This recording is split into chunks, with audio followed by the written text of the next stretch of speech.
Hi, welcome to my channel electrical tech Kannada. ಇವತ್ತಿನ ವಿಡಿಯೋದಲ್ಲಿ ನಿಮಗೆ ಗೋಡೆಗೆ ರೋಡ್ ಪೈಪ್ ಆಗೋಕ್ಕೆ ಎಲ್ಲ ರೆಡಿ ಮಾಡ್ಕೊಳ್ಳೋವಂಥದ್ದು. ಏನು ಸೀಲಿಂಗಲ್ಲೆಲ್ಲ ಬಿಟ್ಟಿದ್ದು ನೋಡಿ, ಆ ರೆಟ್ಟೆಲ್ಲ ಬಿಡಿಸ್ಕೊಂಡು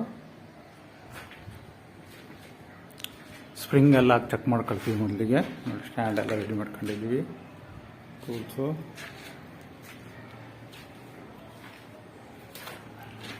ಸಿಂಗಲ್ ರೂಮ್ ಇಲ್ಲಿ ಮೇಲೆ. ಇದು ಬಾತ್ರೂಮು. ಇದರಲ್ಲಿ ಸೀಲಿಂಗಲ್ಲಿ ಪಾಯಿಂಟ್ ಬರ್ತದೆ, ಎಡ್ಜಸ್ಟ್ ಫ್ಯಾನ್ ಪೈರ್ ಬರುತ್ತೆ.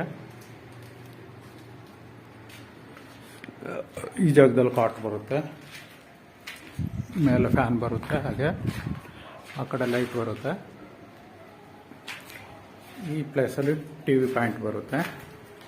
ಇದರಲ್ಲಿ ವಾರ್ಡ್ರೋಬ್ ಬರುತ್ತೆ, ವಾರ್ಡ್ರೋಬ್ ಮಿರರ್ ಪ್ಲಸ್ ವಾರ್ಡ್ರೋಬ್ಗೆ ಲೈಟಿಂಗ್ಸ್ ಎಲ್ಲ ಬರುತ್ತೆ.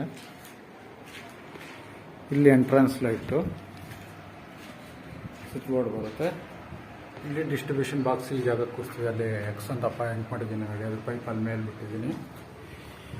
ಹಾಗೆ ಹೊರಗಡೆ ಇಲ್ಲಿ ಬೆಲ್ ಪಾಯಿಂಟ್ ಬರುತ್ತೆ ಈ ಜಾಗಕ್ಕೆ. ಹೊರಗಡೆ ಅದೆಲ್ಲ ಪಾಯಿಂಟ್ ಬಿಟ್ಟುಂಟು. ಇಲ್ಲೊಂದು ವಾಷಿಂಗ್ ಮಿಷಿನ್ಗೆ ಒಂದು ಪಾಯಿಂಟ್ ಬಿಡ್ತೀವಿ.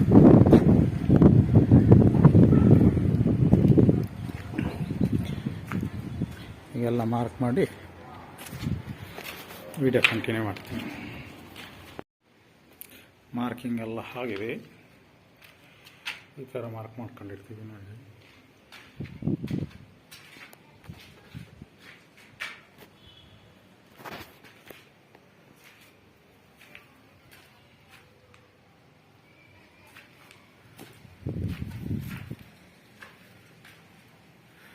ಎಲ್ಲ ಮಾರ್ಕ್ ಮಾಡ್ಕೊಂಡಿರ್ತೀವಿ. ಇದನ್ನ ಕಟಿಂಗ್ ಮಾಡಿ ಹೊಡೆದ್ಬಿಟ್ಟು ಇನ್ನೊಂದು ಕ್ಲಿಪ್ ಹಾಕ್ತೀನಿ. ಇಲ್ಲಿ ಡಿಸ್ಟ್ರಿಬ್ಯೂಷನ್ ಬರುತ್ತೆ, ಅದಕ್ಕೆ ಡಿಸ್ಟ್ರಿಬ್ಯೂಷನ್ ಸ್ವಿಚ್ ಬಾಕ್ಸು, ಬೆಲ್ ಪಾಯಿಂಟಿಗೆ ಎಂಟ್ರೆನ್ಸ್ ಲೈಟ್ ಸ್ವಿಚ್ಚು.